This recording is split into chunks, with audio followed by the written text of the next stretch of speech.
Overtime editor Ann Silvio talks with Morley Safer. Do you have a special feeling when you feel one of these great ideas coming on? It's kind of like a tingly feeling when you have a great idea. You're just like, that's a great idea. That's a really nifty idea. You're just like, that's so cool. Then all of a sudden it just kind of pops out. Morley, you introduced us to a teenager named Jack this week on 60 Minutes. Oh, he's a remarkable kid. He's very outgoing, as you saw when he won the prize. Is he a child prodigy? Is he a genius? How do you think of him? I don't know what the right word is. I honestly don't. He's a very smart person at a very young age. Jack is still a kid. My name is Katie Texter, and I'm a producer at 60 Minutes. Last year, he was at the White House, I believe, 4 different times. So I would get texts from Jack late at night. OMG, going to the White House, so cool, can you believe it? And you're just like, this is a kid. What's really interesting about, I think, his thought process is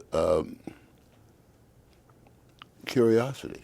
He had this great idea in the back of his biology class, and he came home and he told his parents, like, I think I have an idea for a test for pancreatic cancer. And they were like, oh, really? Do you? Do you understand it in a way that you could explain it in English? I couldn't explain why the antibodies bond with the mesothelin or whatever, but You've lost me already. Jack's parents are a typical middle class, upper middle class family. Jack, do you want some mac and cheese too? Yes, please. His dad, Steve, is a civil engineer, and his mom is a nurse who works nights. It seems to me that the parents deserve quite a bit of credit when it comes to Jack's accomplishments. Oh, absolutely. They let him free wheel through his intellectual life. And I think that's a remarkable thing. The parents decided to, make a home lab for the kids, and they kind of let them alone to do what they want to do down there. Jack. Jack's older brother Luke is now a freshman at Virginia Tech. The motto in the house is, you can do anything you want to do down that basement, just don't burn the house down. Can you show me one of your experiments that Absolutely won't kill me? They have trust in both their sons that they're not going to do something really stupid. All right, what we have here is a flask with a little bit of water in it. I think they're probably the ideal parents in a certain way. They're hands off until you need them. Wait for it, there it goes. They found a way in their suburban Maryland house to keep their kids engaged and challenged. I mean, they're out doing projects on the nearby river and doing, water quality testing for fun on a Saturday. That's not your average mom and dad. My parents really taught me how to dream big when I was like 3 and 5. I would come up with these like crazy ideas, and then I'd write them down in my idea book. And now I can look back at that, and some of them are actually really cool, and I look at those and see how I can develop them. Dr. Maitra, who ran the lab at Johns Hopkins where Jack did his work, is a huge fan of Jack's parents.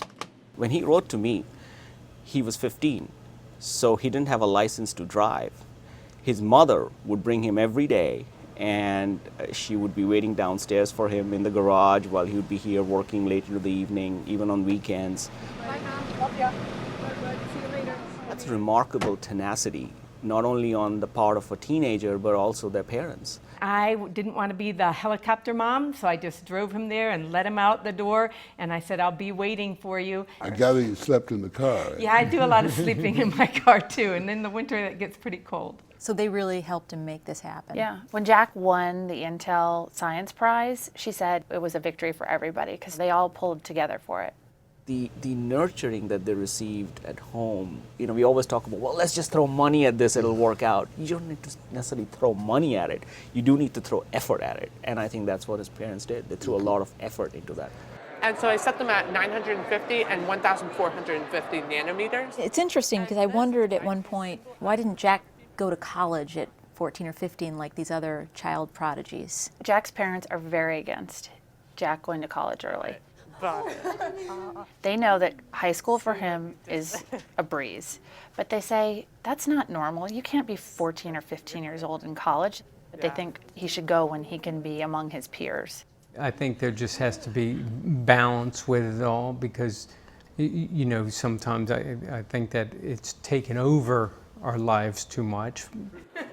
We're only together as a family for a limited amount of time. You have to seize that opportunity all the same. So it's a balance thing. Are there lessons in parenting in this story? Look, I don't think anybody can quite honestly advise other people about parenting. We all make mistakes as parents. All I can think of is watch your kids closely, but keep your hands off. Keep your hands off until they need you. Until they decide to burn down the house.